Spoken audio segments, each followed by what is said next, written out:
Hi everyone, and welcome to our webinar today, where we'll be discussing international retail, where we'll be hearing from experts from Loqate, Planet Retail and World Retail Congress, and where we're hoping that we'll provide you with some key takeaways that you can go away and put into practice. But first of all, let me just introduce everyone to our panel today. So my name's Chris Boaz and I'm the Group Marketing Director for GBG. I'll be your host today. And with me, I've got David Green, Robert Gregory and Ian McCarrigal from Loqate, Planet Retail and World Retail Congress. So I'll just pass over to the guys just to introduce themselves. David, if you could go first. Yeah, hi everybody and welcome to this Loqate webinar. My name's David Green, I'm the Managing Director of Loqate, part of GBG PLC. We fundamentally help businesses reach customers all around the world by serving our software at the heart of e-commerce checkouts and in data quality systems. We provide access to over 245 countries and territories around the world, serving the best address data. Many people here probably know us in our previous lives as a combination of PCA Predict, Postcode Anywhere, Addressee or Match Code. We've now all come together under this unique brand of Loqate. Great, thanks David. And Robert? Yeah, sure. So welcome, ladies and gentlemen. Really excited to take part in this webinar today. So my name is Robert Gregory. I'm a Global Research Director at Planet Retail R&G. Planet Retail R&G specialises in tracking the movement and also the strategies of leading retailers right across the world. And we was a key partner with Loqate in putting this report together. Fantastic. Thanks, Robert. And over to you, Ian. Thanks very much, Chris, and good afternoon, everyone. I'm delighted to be part of this webinar and panel discussion on this really important and interesting topic. As Chris said at the outset, I'm the chairman of the World Retail Congress, and prior to that, I was a retail journalist for many years, part of the launch team of Retail Week, and then becoming editor. But the World Retail Congress, it launched in 2007, and really was launched to address this very topic about the internationalization of retail. And in those few short years since we launched, the industry has changed dramatically, and so the drivers of international retail have changed in many ways, and I think that's reflected in this report, and I think will lead to a great discussion. Great, thanks everyone. Okay, so before we go into the detail, I just wanted to really set the scene a little bit and talk through some of the key areas that are stimulating cross-border commerce. So we won't go into the detail of the actual index at the moment, and we'll touch on that later in the slides. But what I wanted to do was just pass over to Robert to you, so you can just talk about why you think that these three themes are so prevalent in the research and in international retail today. Yeah, sure. So cross-border commerce is becoming increasingly important for many retailers and across many categories around the world. And I think these three sort of drivers here really get to the point of why that is the case. So, of course, we're seeing over the past decade a huge innovation in e-commerce technology, which is really enabling many retailers for the first time to really appeal to a wider global audience, often in markets where they would not think about investing in creating physical store networks. And as we will see, this is really replicated in the ranking, which will show the types of retailers at the top are really different from what would be contained in a normal internationalization ranking. But also an increase in mobile adoption, and this is really key for many of those emerging markets. So one of the things we've seen over the past 5 years is many markets in Africa, but also Asia and Latin America as well, really become mobile first. So many consumers in these markets have adopted mobile technology and are using this to access the internet, to find out information about products and brands, and ultimately to complete transactions as well. And also developing consumer habits is really key as well. So many consumers around the world are increasingly looking global So they're looking at global brands, global fashion, global retail offerings, and increasingly they're wanting those products to be delivered. They want access to those products and brands pretty much instantaneous. So this is definitely a change which has happened over the past 5 or 10 years, and I think is only going to fuel even more as consumers right across the world have greater access to the internet and also through mobile adoption as well. Fantastic. Thank you very much, Robert. So we're going to start digging a little bit deeper into the opportunity around international retail now. But these are some of the key data points that we've gathered together. And obviously, cross-border commerce is not new to retail. It's definitely growing, and it's obvious that retailers need to take advantage of this opportunity. So you can see here that the first data point from DHL talks about the fact that retailers who do sell to international customers can boost sales by up to 15%. I'm not going to go through all of these data points. They're there for you to read on the screen, but it does just show that the international opportunity is growing year on year. And as retailers, it is something that is there to be taken advantage of. So if we move on and talk about the index that Loqate have put together in partnership with Robert and Planet Retail, so it's our first international retail index. I'm going to pass over to David and Robert to talk in more detail about it. But what we've hoped to achieve through this content is to enable retailers that are looking to expand internationally to learn from some of the leaders in this area and look at what some of the key opportunities are for them. So I'm going to pass over to David and Robert now, where you guys just, if you chat about the index and let the audience know what we've done. So if I pass over to you, David, that would be great. Yeah, thank you for that. So as the sponsors of the index, first of all, I wanted to thank our partners in putting it together. They identified 30 retailers and went through quite a detailed criteria, 70 different criteria points. And just to give you a flavor for what some of those are, they looked at organizations predominantly operating around the UK, USA and German markets. They looked at the international delivery capabilities associated with those territories. They looked at the ability to tailor the digital experience in multiple language formats, being mindful of local cultures, and then looked at the local capabilities in association with mobile first strategy. So the index really is designed to take a deep dive into the localized approaches being adopted across the top 30 retailers. I think as we've seen, there's no surprise that Amazon certainly stands out, but it's interesting to see a number of rising stars coming through that are doing a great job in executing a really credible international strategy. And I think the other point that Chris will make, and then it's worth noting, everyone's got the opportunity on this webinar to go online afterwards and complete the index for themselves to benchmark yourselves against your peer group. Yeah, perfect. And Robert, I know that you were fundamental in putting together the index with us and looking at all of the different data points. Is there anything that you feel is really important for the audience to understand? Yeah, I think just to emphasize that the 30 retailers we chose came from a wide variety of different sectors and formats and actual levels of development as well. But one of the things that they had in common was that they were present in at least one market internationally. So these were international players.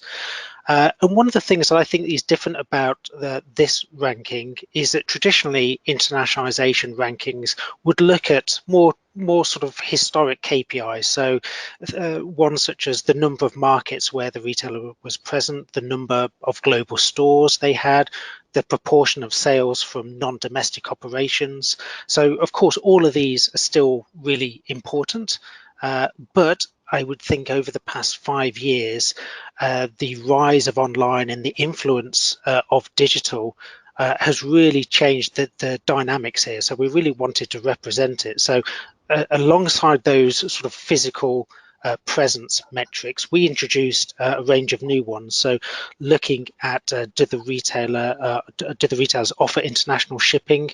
If so, how many markets did they ship to? The speed of delivery, how easy was it for international customers to actually shop the site? So in terms of the multilingual capabilities, the ability to select a filter between display currencies. So all of these types of metrics are becoming increasingly important as shoppers from around the world are visiting your retailer sites through online means. So I think the key thing about this index is that it takes some of these historic ones and really revamps it to make it highly relevant for today and for the future as well. Fantastic. Great. So we're going to move into the slide now, which looks at the top 30.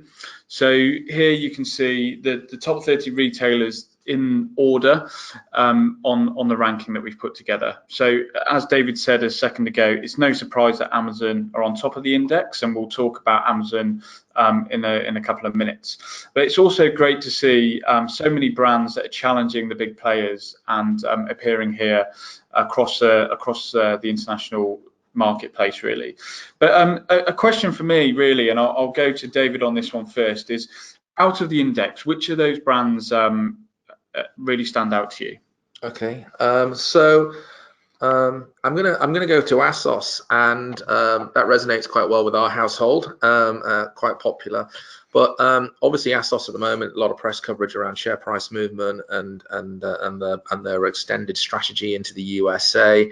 I was also interested to read about how, like every retailer on this webinar, how much emphasis was placed on the changes around GDPR, and the way in which ASOS outside of the USA has refined its customer journeys, spent a lot of time and effort making sure that consent is captured in the right way, making sure that they're not only compliant, but also maintaining that excellent customer experience as part of the checkout process. So they've obviously got the foundations well set. They're looking to extend further globally, but also they've really addressed that challenge well of the compliance issues around GDPR and consent with the balance of an outstanding customer experience. Fantastic, great, thanks. And Ian, how about yourself? Which brand on the index really stands out for you? But yeah, there's one in particular, but my overall comments, I think it's a fascinating list, just to sort of preface my remarks. I mean, I think as Robert said, if you would have done a traditional cut of who are the biggest international retailers, you would clearly have done it by sort of turnover, and it would have looked like a different list. But I think this is really important because it's really going to the heart of what's driving retail change today and what's making a really successful retailer. So as you say, no surprise, I guess, that Amazon is number one there. Really interesting that Boohoo is more of a challenger brand, I guess, compared to ASOS. But the one that strikes me, I think, is really interesting and is close to me at the World Retail Congress is Sephora, in at number 8 there. It's just to be, and I say that because as part of the Congress, we run the World Retail Awards, which selects the world's best retailers across a number of areas and disciplines. And we have a Retailer of the Year, the one that's chosen by retail peers as which is the most impressive retailer at this point in time, and Sephora is the current Retailer of the Year, deemed to be one of the best retailer in the world across a range of performance. And I think, as I say, it's not surprising to see them doing so well on this list, because listening to the judges when they were selecting Sephora, they were saying, look, this is a retailer, a brand that's 40 years old, and was a great format when it launched, but what they've really done so well is really grasp the opportunity of, well, firstly international. I mean, it's part of the LVMH luxury group, and they acquired the business because they could see the international potential for that brand, and they've done it brilliantly. But the management team there at Sephora have also really recognised in being successful internationally, in recent years, you've really got to seize the digital opportunity and listen to your customers. And so, they've done that thing which is really hard for a long-established brand, is to bring on new younger customers driven by their digital strategy and their adoption of sort of cutting-edge technologies, and really understanding that to sell to today's customer, you have to be open for business across every channel at all points and be dynamic. And as David was saying, in terms of the delivery process, you've got to really deliver smartly and accurately to your customers. So that was one that I would really want to highlight from that list. Great, thanks very much, Ian. So Robert, over to you for your top pick. Yeah, and just picking up on Ian's point, actually, another sort of historic brand, which of course is very famous around the world for its physical presence, is Walmart in at number 9. But like Sephora, Walmart is a retailer which is looking to really revamp and almost reinvent itself. So Walmart is still the world's largest physical retailer. It has a presence in almost 30 different markets around the world. And perhaps if we was to rewind 10 years ago, we would still find it going around the world planting flags in new markets in Africa and Asia, for example. But over the past couple of years, it's really refocused on reinventing itself as a digital player in order to combat the likes of Amazon. So in actual fact, it's scaling back its physical presence in some markets, so the UK and Brazil most recently, and instead it's refocusing the investment on boosting its online presence, mainly in fast-growing markets such as India and China, for example, but also acquiring new digital capabilities. So a couple of years ago, it bought Jet.com in the US and most recently Flipkart in India, as well as forming partnerships. So you probably saw the big news a couple of days ago was Walmart announcing a strategic alliance with Microsoft.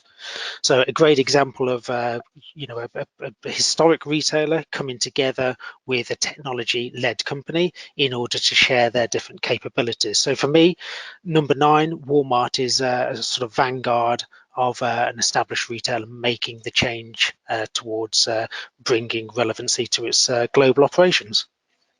Perfect. Well, thanks for that, everyone. So we're gonna push on, and we're gonna talk a little bit about Amazon now, and the fact that it's no surprise that they're on top. Obviously, it was Amazon Prime Day yesterday. I'm gonna hand over to you, Ian, and Robert, and just give us your views on Amazon and talk through why you think they're there and why they continue to be a leading retail and technology company.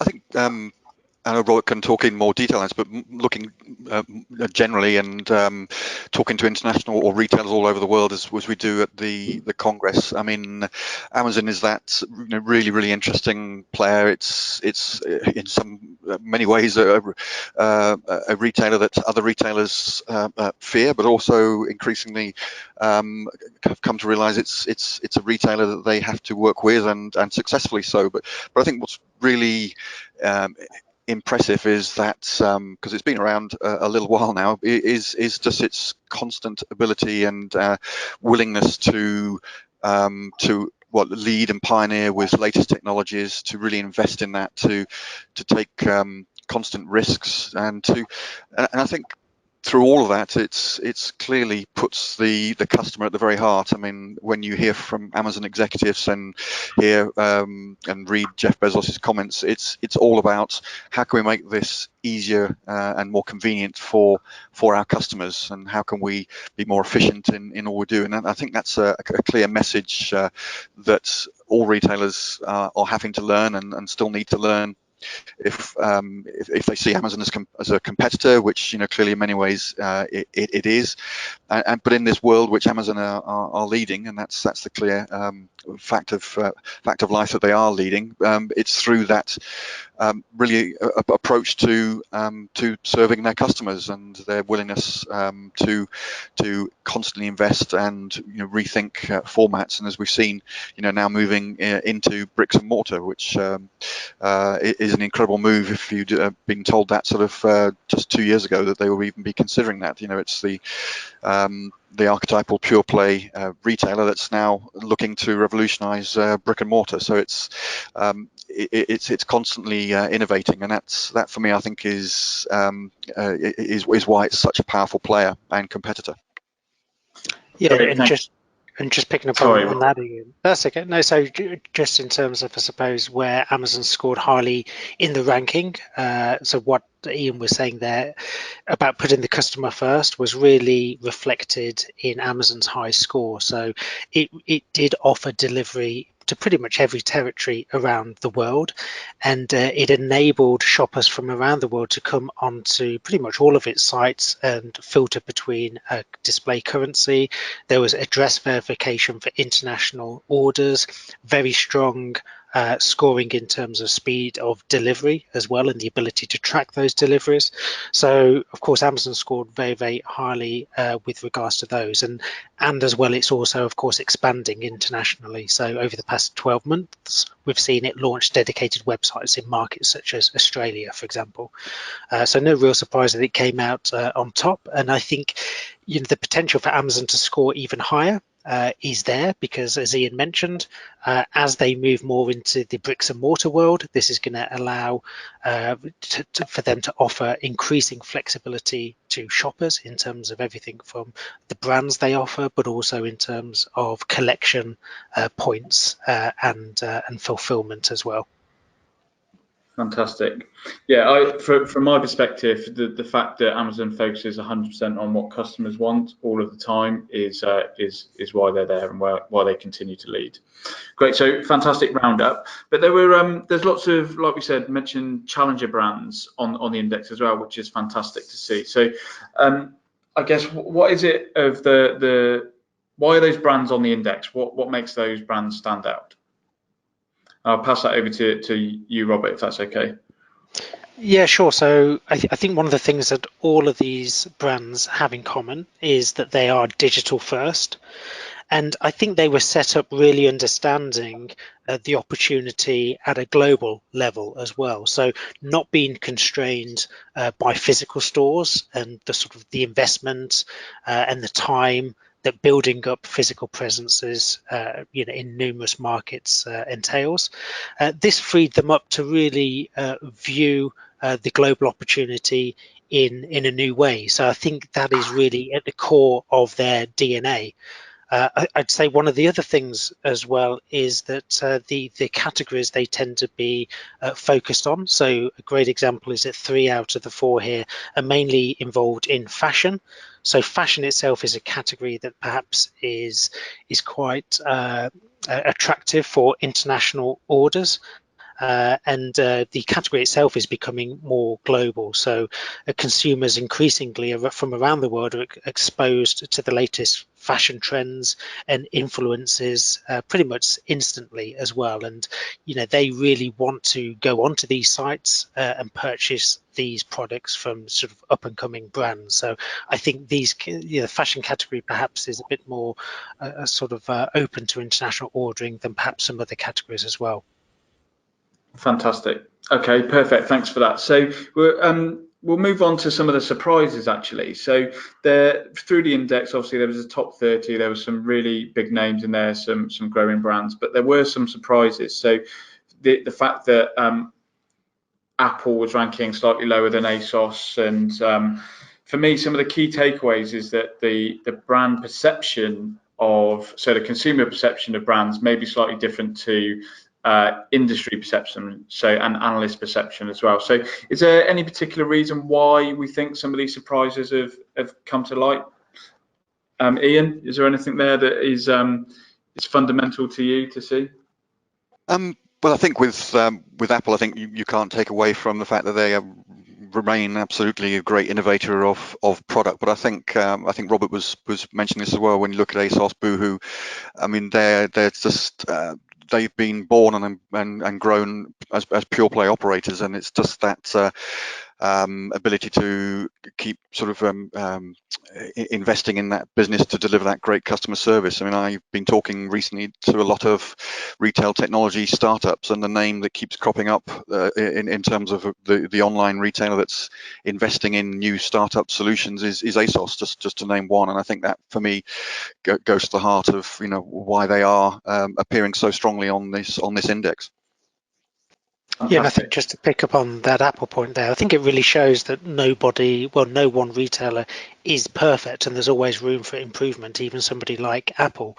But I think Apple as well is perhaps a bit more constrained in terms of its focus on consumer electronics. These tend to be obviously higher priced than fashion items, and there's perhaps limited as well in terms of consumer trust. So consumers buying such products internationally at a high price would have some concerns in terms of delivery, but also with returns as well. So perhaps that's one of the things which is constraining them. just to pick up on the second point there as well about Aldi ranks 5 places higher than Tesco. And this is quite interesting because Aldi, of course, does not have an established e-commerce presence as well. But I think this illustrates that Aldi, being a hard discounter, is still opening stores and in actual fact entering new markets internationally. So there's still a lot of runway for a brand like Aldi, but also for its rival Lidl as well. Whereas perhaps Tesco is perhaps withdrawing from some of its international markets, as it has done over the past 5 years, really to focus on its core UK market. So I think that's one of the key things as well. Even within physical presences, some channels are doing better than others. Great. Okay. Thanks very much for that roundup. So we're going to start to dig a little bit deeper now into some of the specifics that the top 30 are completing. So for this, I'm going to hand over to David, where he's going to start talking about the internationalization aspects. Yeah, so certainly the index supports the move towards personalization, and personalization can mean many things, but fundamentally that comes down to giving the most relevant customer experience at a time and place suitable to the customer. And I think what we've seen is, and it's been echoed in the early stages of this webinar, is that the more successful international retailers have certainly embraced local partnerships, whether that's through distribution networks or payment providers in local territories. I think another interesting statistic that came through there is the expansion into territories such as Asia and India, where there's a high demand for typical Western products and services, and those markets are very highly mobile-led. They're a mobile-led first technology culture. But also, talking about culture, when we think about some of these bigger territories, be it China, be it India, it's not just understanding the country, because within that country you've got culture, you've got subcultures defined by region, you've got different preferences. I think what we find is quite interesting from a location perspective is now, with all the wealth of data that's available, you can actually help personalize the experience based upon the location. What is the weather in the place where a customer is registering? What is the time of day? And pulling in all this location-based data can really help support the local experience, and also through mobile make it a really digital-first approach. Fantastic, thanks, David. So one of the other things, and I'm gonna hand over to Ian shortly, is to talk about some of the strategic partnerships and acquisitions that retailers are making across the globe. Ian, I'm going to hand over to you if you wouldn't mind talking about these 4 examples and going from there, please. Yeah, I mean, David's mentioned already just then about the importance of partnerships, and I kind of see this as a really new and interesting development within retail. Retail remains and always has been one of the most competitive business sectors, so it's not a natural sector where you would imagine retailers would line up with other retailers other than acquisitions, but the kind of the partnership approach has become increasingly relevant, and I think it's driven by the realization that we're operating in a very big world. It's a very connected world. The challenges from some very big players, we've mentioned Amazon already, but Alibaba from China. There's some major players here that I think the new CEO of Carrefour has said, in his transformation strategy, it's impossible to do it alone these days. And I think what we've seen and see on this screen are some really interesting developments through acquisitions, as we've seen with Boohoo and Nasty Gal, Walmart and Flipkart, but the Tesco Carrefour partnership that was announced just a couple of weeks ago to bring together their buying capabilities, I think is fascinating. I mean, Walmart one stands out. Robert's already mentioned it, but India has been talked about for so many years now as a country of huge opportunity, which indeed it is, but it has major obstacles. And Walmart has been there for a few years now and operating in cash and carry, but it's proving really difficult to move beyond first base. But e-commerce is growing rapidly. Flipkart is one of its key players in India, and it's a fascinating move of those businesses coming together with Walmart acquiring Flipkart. But turning briefly to Tesco Carrefour, which is much more, as I say, about partnership, it's certainly raised interest from commentators and investors saying this looks like a potential massive monopoly. But talking to people in the food retail industry, their purpose, and I'm sure Robert can join in later because he knows this sector very, very well.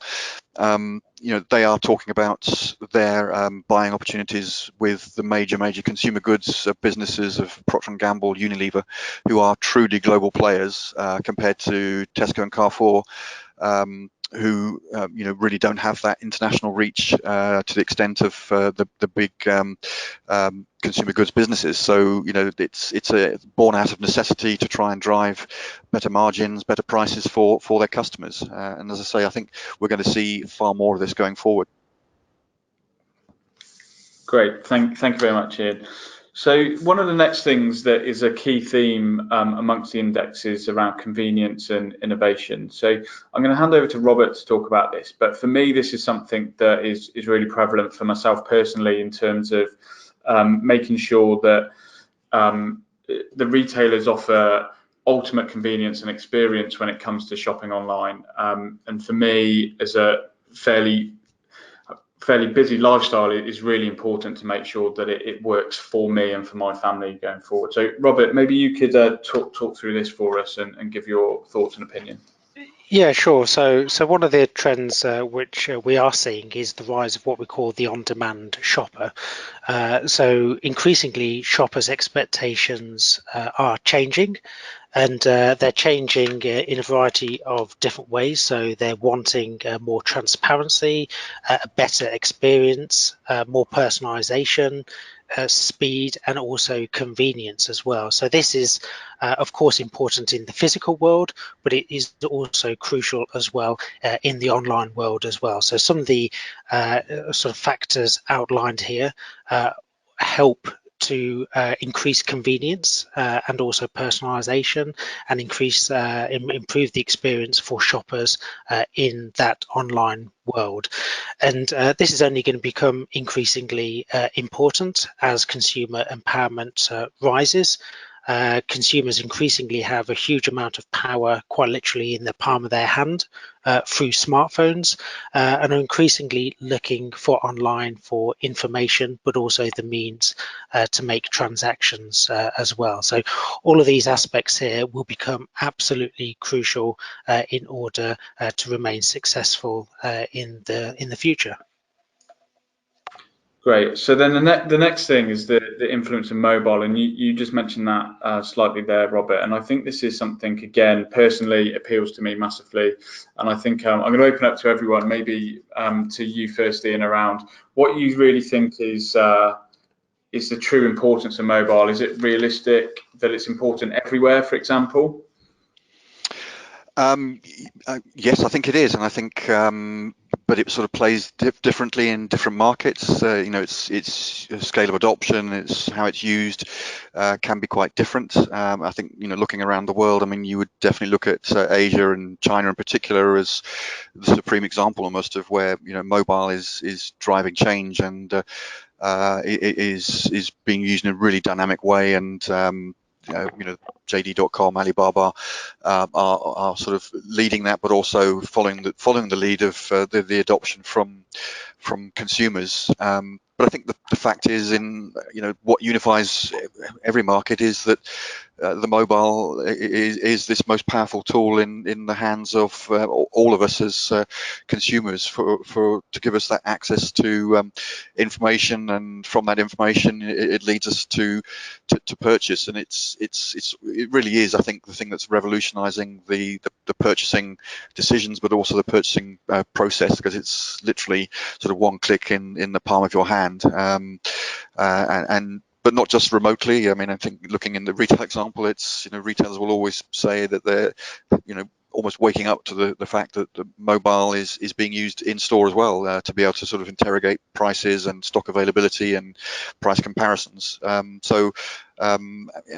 Absolutely, it's I think the key driver, and will be going forward for some considerable time. Thanks, Ian. I completely agree with all of those points, actually. And it's great to see that the mobile and digital influence is prevalent on the index. So we're going to move on now to the fact that retailers need to have an international scope, but play an important part on localizing their content and offerings as well. So David, maybe you could talk us through the next couple of slides around localization.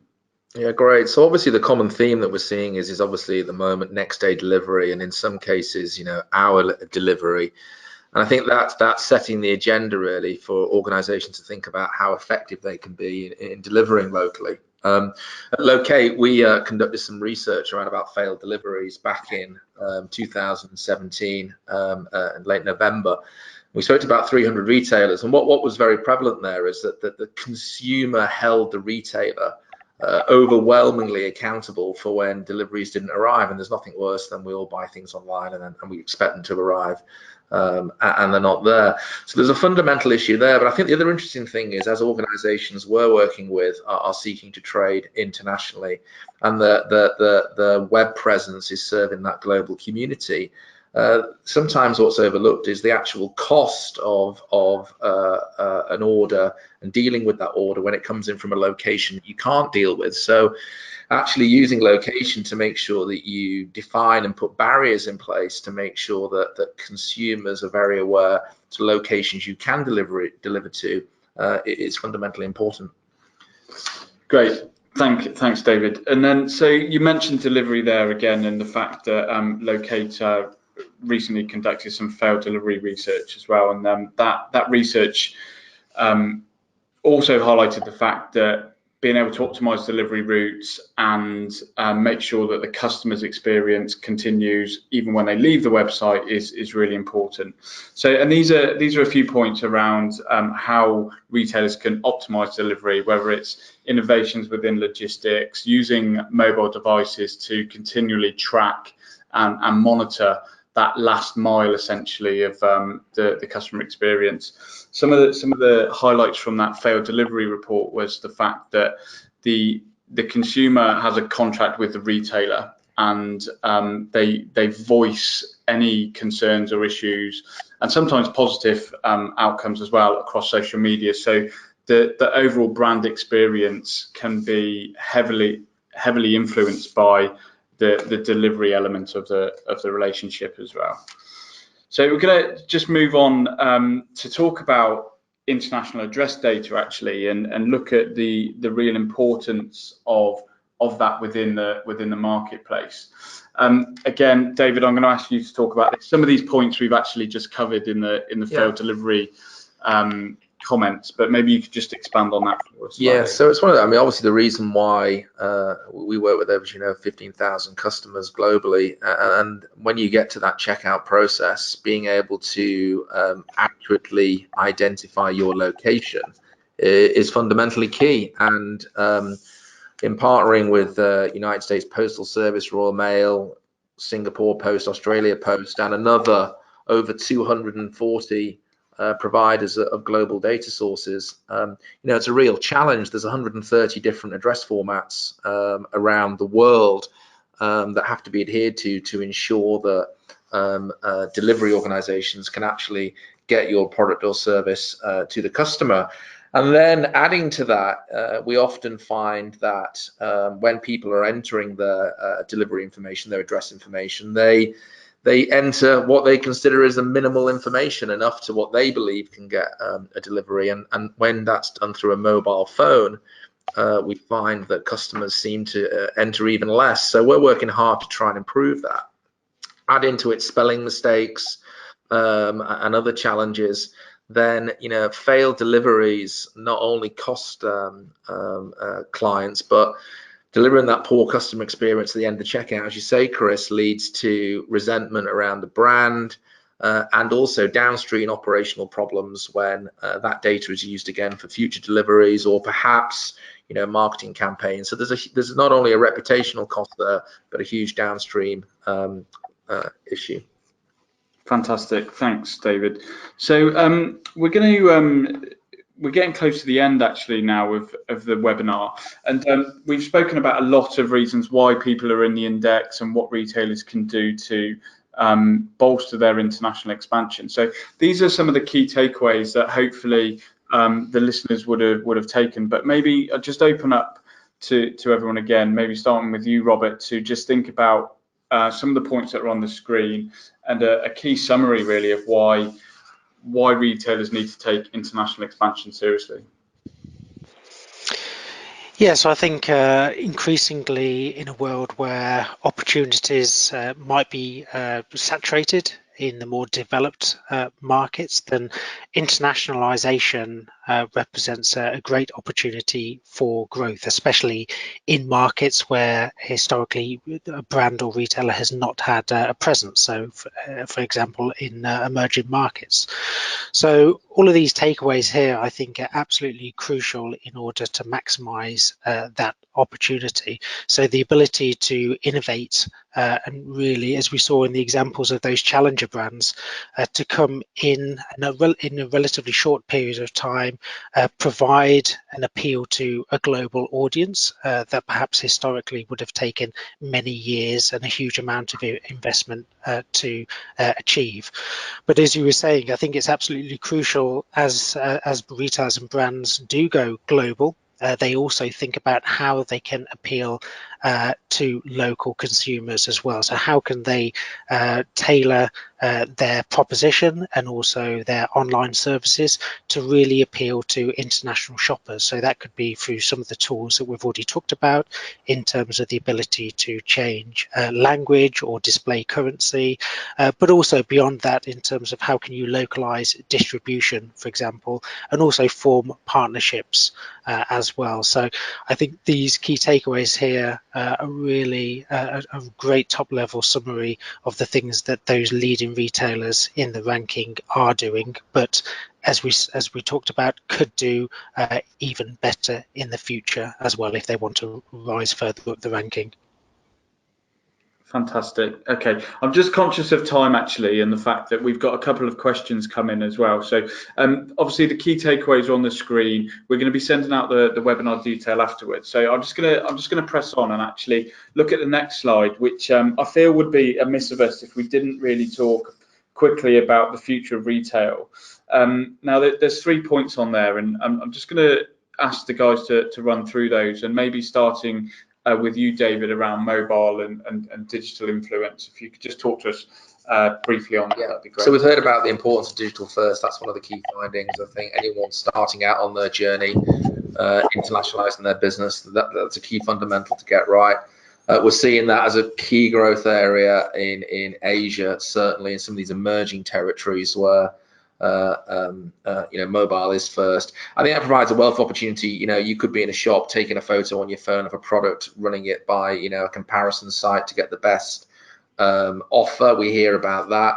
We also see evidence where certainly in GBG's wider capability, using the phone, you can take a photo of the individual's face. You can start doing age verification checks, which means for restricted goods or goods that might be of a danger to more younger people, we can get that level of authentication correct. I think location is key with mobile. We're certainly seeing more and more evidence now of where people aren't necessarily getting things delivered to their home or to their place of work. It might be that they're out at a festival and they need to use location to get things delivered to that place. So I think mobile's got a huge play, lots of opportunity. Fantastic.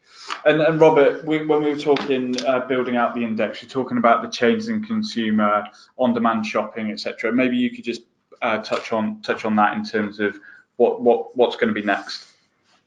Yeah, so in terms of the future, one of our predictions is the continuing rise of the on-demand shopper.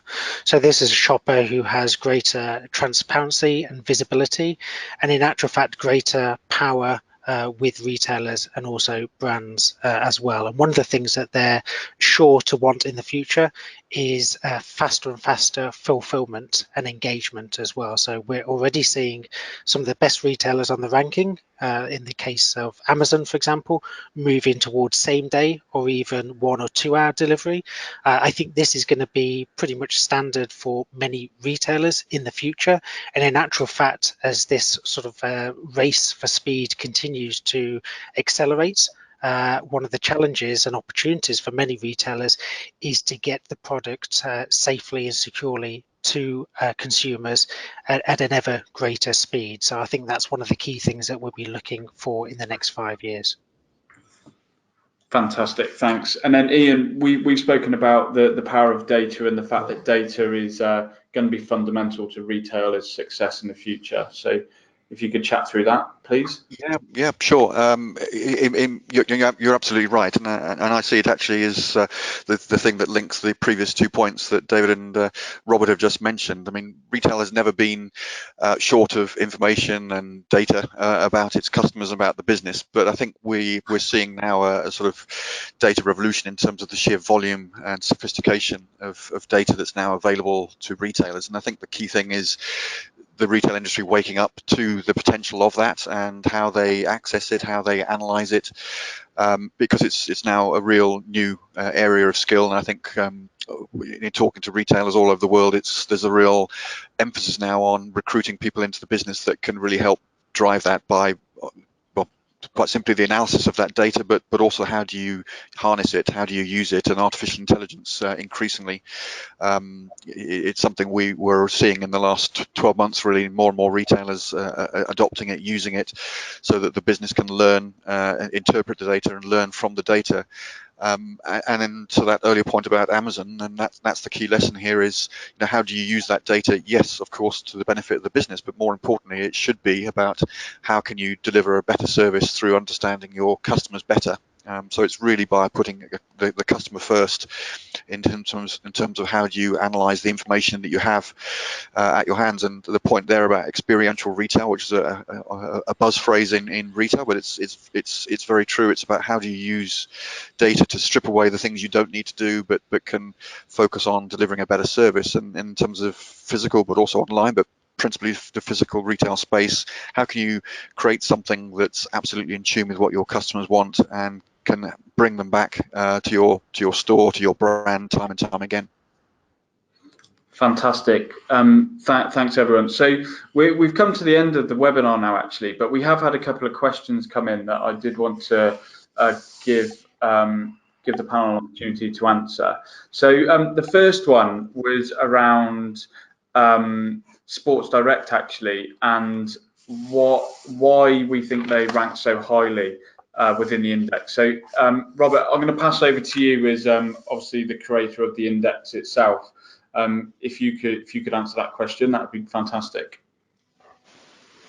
Yeah, so Sports Direct, I think it came out number 4 or 5 in the ranking, and this was really representative of the fact that Sports Direct did have strong capabilities, especially in terms of its digital proposition as well. So many of the tools which we've referenced today in terms of digital address verification, Sports Direct had for both domestic and international customers.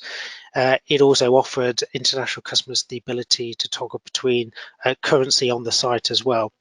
And this combined with, of course, over the past 5 years, Sports Direct has grown its physical presence in many markets around the world, in Europe, but also elsewhere as well. So this combination really led to it being quite strong in the ranking overall.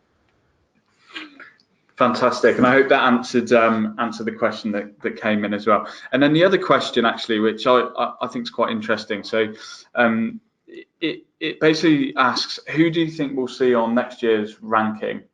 Who's going to be on the list next year? Ian, maybe you could start with that one, and then I'll pass over to get your opinion, Robert, as well. Yeah, sure. I mean, I know it's the index looked at some certain key markets, and I guess I know the intention is to kind of broaden that out, and assuming that it sort of covers markets such as Asia. I mean, I think Alibaba and JD.com I think would be unsurprising to see them on future lists, because they are the sort of counterpoint to Amazon in terms of their level of innovation and sheer scale. Less international, I guess, at the moment. They're very much focused on China, but reaching out to international brands, and I think beginning to flex their muscles into other markets. But I think different sectors. I think the luxury market is really interesting. So I think Farfetch and Yoox and Net-a-Porter would be interesting to see them, and I think I would expect them, because they're very skilled in terms of being great pure play operators and investors in innovation. So another one, Misguided, which is very similar to ASOS and Boohoo in the UK. I think they're in that same sector, so I would be at all surprised to see them start to appear soon in future lists. Fantastic. And Robert, is there anyone that you think is going to be making an appearance? Yeah, just to echo Ian's point, actually. So two which I think have huge potential globally, Alibaba through Tmall, and also JD.com as well. So both based in China at the moment, but expanding at the moment primarily across Asia. So making a series of acquisitions, and also into the Middle East as well. But they are now starting to form partnerships and are interested in North America and Europe as well. So for me, that's the most interesting thing in terms of the future of marketplaces as they expand at a global level, becoming a truly global marketplaces, and this could have a huge impact on the retail landscape over the next 5 or 10 years. Okay, fantastic. So we're running pretty short on time now. Actually, there's just one final question that I think is really important for us to answer, and this has come in, and it basically says, what would you say is the most important area to focus on in the first instance? So what's the single most important thing for a retailer to focus on? And Robert, I'll pass that straight back to you. Yes, there's a few points actually. So firstly is to make sure that you do have international shipping capabilities. So not all of the retailers on the ranking were able to offer this. So of course, this is a key requirement to complement and also support your stores, but also to open up opportunities in markets where you do not have a physical presence. But beyond that as well, it's putting together some of the key key capabilities which really maximize the online opportunity for global customers. So some of the basic tools in terms of currency conversion, of the ability to toggle between languages, for example. So anything which really makes your proposition really easy and convenient to international customers once they get onto your site. And David, is there anything that you would add to that? Yeah, I think it's evident that from the index that we're going to continue to see more and more disruption. That to me, as a business where we operate in 17 different countries now ourselves, and we have to be very selective about those territories that we enter. But fundamentally, from my perspective, while everybody on the call is a retailer, actually equally a technology business, and digital first is key. So setting out with the right technology platform that's got the agility to give you the ability to maneuver, embrace mobile, and also capture and harvest all of that data that's going to be coming through your business, I think is going to be fundamentally key. Fantastic. Okay, so I just want to say a huge thanks to David, Robert, and Ian for taking part in today's session, and also thanks to everyone that has joined the webinar and has listened in. I hope you found it really useful. The one thing I'd just like to finish on actually is the Retail Index is available for you to have a look at, to read, to download on locate.com. So there's the URL there for you to have a look at. The other really good thing is you can actually pitch yourself against some of the other people on the index. There's a few questions you can answer to see where you would appear, and some advice on what you should be doing, essentially a roundup of the key takeaways and how you can really expand globally for your retail operation. So again, thanks to everyone for taking part, and thanks to everyone for listening in. I hope you found it really useful.